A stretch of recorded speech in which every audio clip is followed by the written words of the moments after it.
Hello বন্ধুরা, পশ্চিমবঙ্গে কিন্তু আগস্ট মাস থেকেই ভোটার কার্ড বা ভোটার লিস্ট ভেরিফিকেশনের কাজ শুরু হচ্ছে। হাতে আর মাত্র 4-5টা দিন। তো এর মধ্যে বহু মানুষের মনে বহু প্রশ্ন জাগছে। যেমন ধরুন, কি কি ডকুমেন্টস লাগবে? কেউ ক্লিয়ার বুঝতে পারছেন না যে কি কি ডকুমেন্টস বা কি ডকুমেন্টস শো করতে হবে। জন্ম সার্টিফিকেট না থাকলে কি আপনি ভোটার লিস্ট ভেরিফিকেশন বা ভোটার কার্ড ভেরিফিকেশনে অংশ নিতে পারবেন না বা ভেরিফিকেশন করতে পারবেন না? অথবা অনেকের আবার বলছে কার্ড ভেরিফিকেশন করতে হবে না, কিন্তু কাদের সেটা? তো এই সমস্ত বিষয় নিয়ে লেটেস্ট আপডেট কি আছে সেই বিষয় নিয়েই আলোচনা করব এই ভিডিওর মাধ্যমে।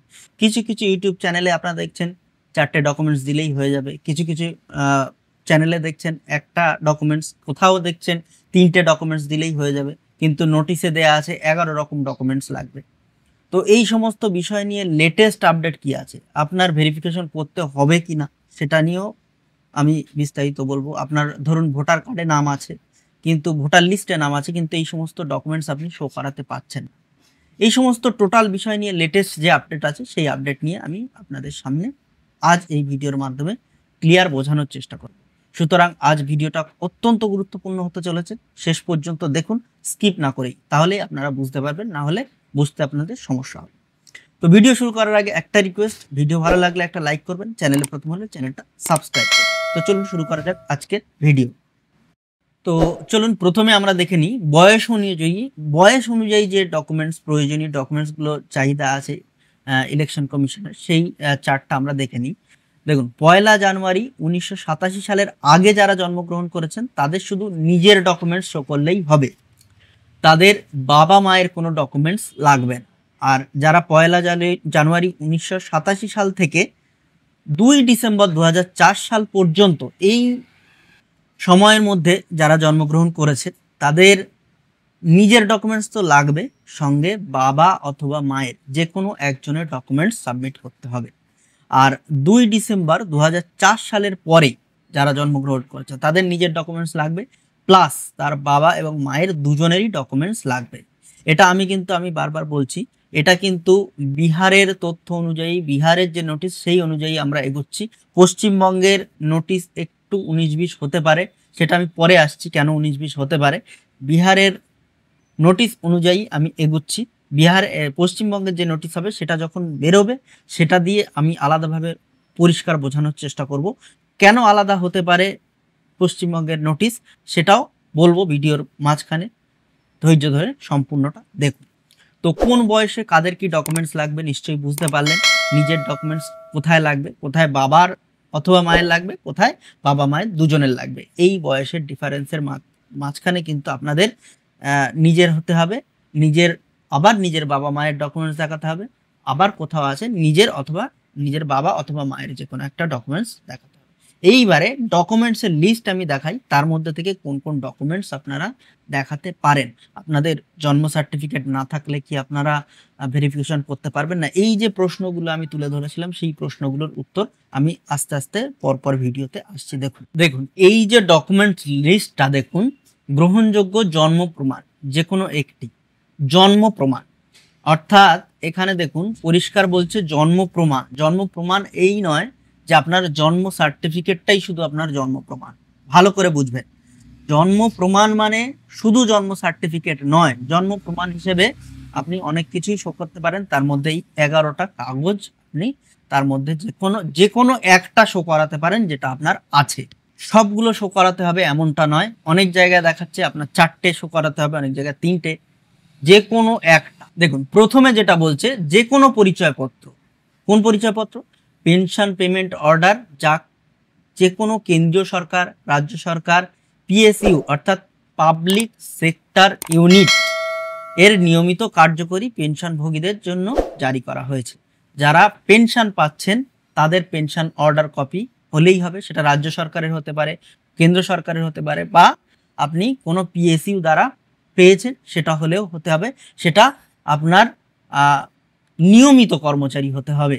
তারপরে দেখুন 1/7/1987 সালের তারিখের পূর্বে ভারত সরকার, স্থানীয় কর্তৃপক্ষ, ব্যাংক, ডাকঘর, এলআইসি, পিএসইউ দ্বারা জারি করা যে কোনো পরিচয়পত্র, সনদপত্র বা দলিল, এই যে দলিলগুলো বা এই যে সনদপত্র বা এই যে কাগজপত্রগুলো দেখাবেন, এইগুলো কিন্তু 1/7/1987 সালের আগে জারি হতে হবে, অর্থাৎ 1/7/1987 সালের আগে ইস্যু হতে হবে। 1/7/1987 সালের পরে ইস্যু হলে হবে না।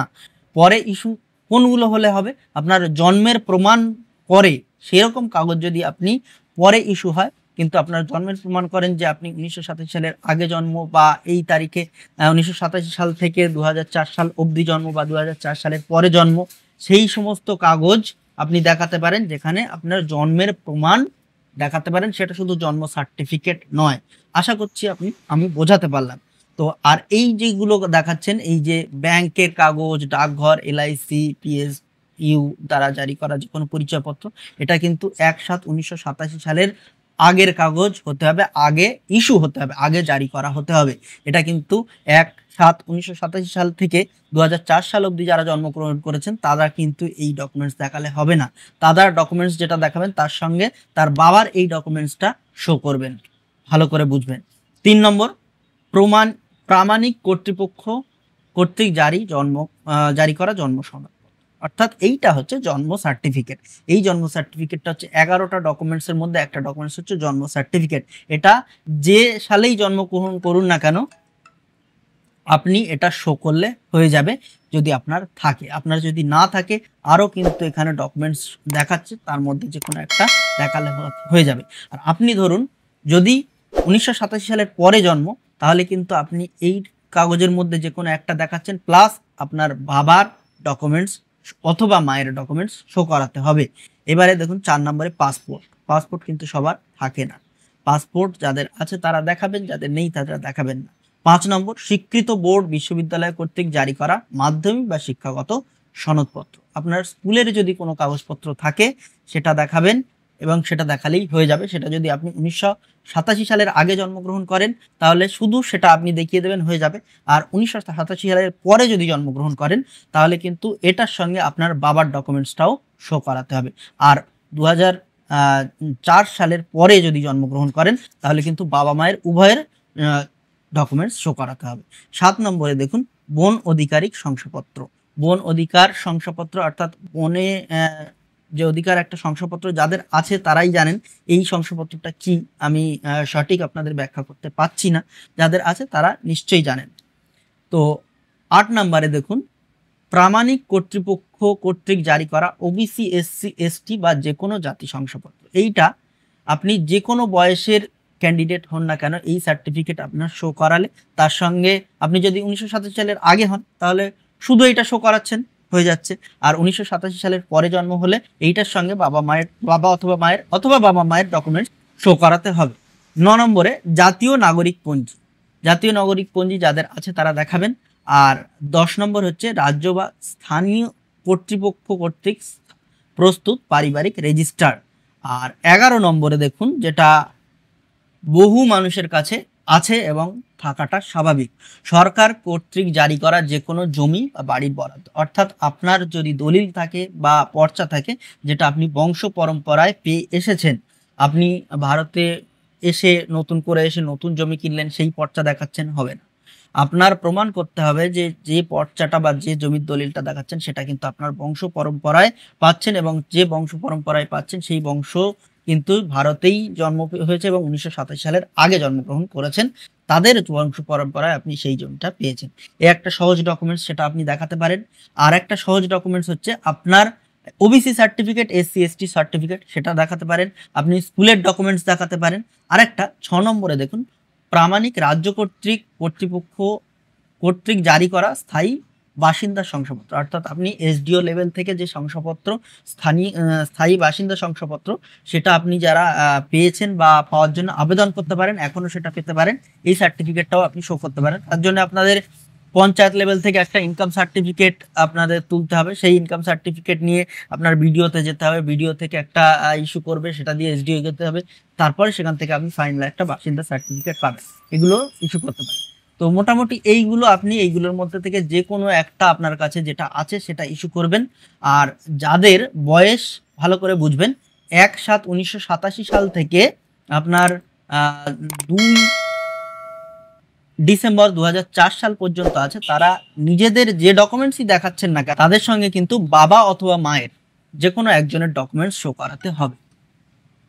আর যাদের 2 ডিসেম্বর 2004 সালের পরে জন্ম তাদের নিজের তো ডকুমেন্টস দেখাচ্ছেন, সঙ্গে বাবা অথবা মা, বাবা অথবা মা নয়, বাবা মায়ের দুজনের ডকুমেন্টস শো করাতে হবে।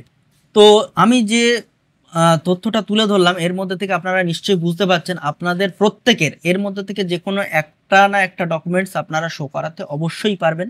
তো এই বয়সের ভিত্তিতে আপনারা আপনাদের ডকুমেন্টস শো করবেন। যাদের বাবা মায়ের ডকুমেন্টস শো করাতে হবে সঙ্গে বাবা মায়ের ডকুমেন্টস দেবেন, যাদের বাবা অথবা মায়ের ডকুমেন্টস শো করাতে হবে তাদের বাবা অথবা মায়ের ডকুমেন্টস শো করাবেন, আর যাদের বাবা মায়ের দুজনের শো করাতে হবে তাদের নিজেদের ডকুমেন্টসের সঙ্গে বাবা মায়ের ডকুমেন্টস শো করাবেন।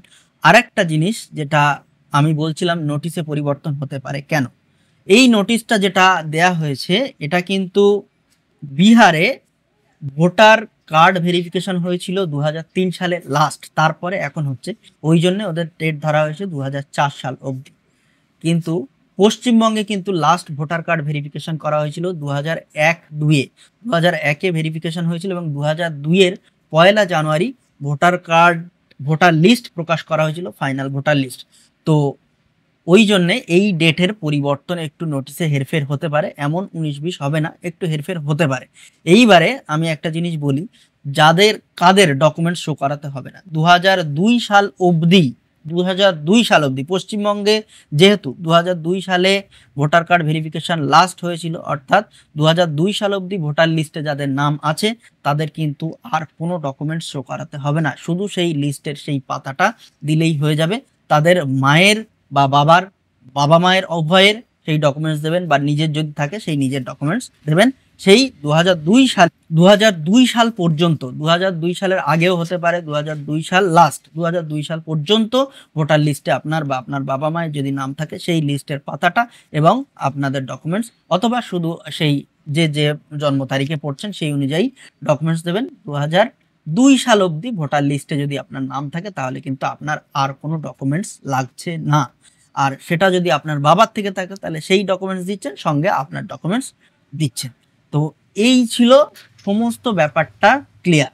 এইবারে একটা প্রশ্ন আসছে, আপনাদের যাদের ভোটার কার্ড আছে কিন্তু এই সমস্ত ডকুমেন্টসের কোনো কিছুই শো করাতে পাচ্ছেন না, তাদের কিন্তু নাগরিকত্ব চলে যাওয়ার একটা সম্ভাবনা আছে, চলে যাবেই আমি বলছি না, একটা সম্ভাবনা আছে। তো এই ডকুমেন্টসের মধ্যে থেকে আপনারা ডকুমেন্টস অবশ্যই খুঁজে পাবেন। তো আমি যেটা বুঝলাম সমস্ত ব্যাপারটা নিয়ে, লেটেস্ট আপডেটটা নিয়ে আপনাদের সামনেই টোটালটা তুলে ধরলাম। তো আশা করছি আপনাদের বুঝতে কোনো অসুবিধা হয়নি, একটা সহজ একটা বিষয়। যদি কারো কোনো অসুবিধা হয়ে থাকে আপনারা কমেন্ট বক্সে অবশ্যই প্রশ্ন করবেন, আমি উত্তর দেওয়ার চেষ্টা করব। আর এর থেকেও বেটার যদি আপনারা কেউ কিছু বুঝে থাকেন তাহলে কমেন্ট বক্সে অবশ্যই আপনি লিখবেন, তাহলে আমি সেই বিষয়টা নিয়ে আরেকটু তদন্ত করব বা আরেকটু জেনে শুনে আরেকটা ভিডিও করে দেওয়ার ব্যবস্থা করব। আর একটা গুরুত্বপূর্ণ যে জিনিস যেটা আপনাদের বলে রাখি, এই যে ভোটার কার্ড, প্যান কার্ড, আধার কার্ড এবং রেশন কার্ড, এইগুলো আপনি কোথাও ইস্যু করতে পাচ্ছেন না। এই নিয়ে কিন্তু সুপ্রিম কোর্টে শুনানি চলছে, এখনো ফাইনাল রায় কিছু বেরোয়নি। 28 তারিখে একটা শুনানি আছে, 28 তারিখে আবার কি শুনানি হয় দেখা যাক। সেই নিয়ে যদি কোনো উল্লেখযোগ্য শুনানি আসে তাহলে সে নিয়ে আলাদা একটা নতুন ভিডিও তৈরি করার ব্যবস্থা করব। তো আপনারা যারা এই ভিডিও ভালো লেগেছে, ইনফরমেটিভ বলে মনে হচ্ছে, তারা অবশ্যই ভিডিওটা লাইক করবেন, কমেন্ট করবেন এবং বন্ধুদের কাছে প্রচুর শেয়ার করবেন। আর যারা আমার চ্যানেলে প্রথম বা ভিডিওতে প্রথম তারা অবশ্যই চ্যানেলটা সাবস্ক্রাইব করুন এবং পাশে থাকা বেল আইকনটি ক্লিক করে অল করতে ভুলবেন না, যাতে আমার সমস্ত সাইবার ক্যাফে রিলেটেড ভিডিও সবার আগে আপনার পেজে চলে আসে। তো দেখা হচ্ছে আগামী ভিডিওতে, টাটা।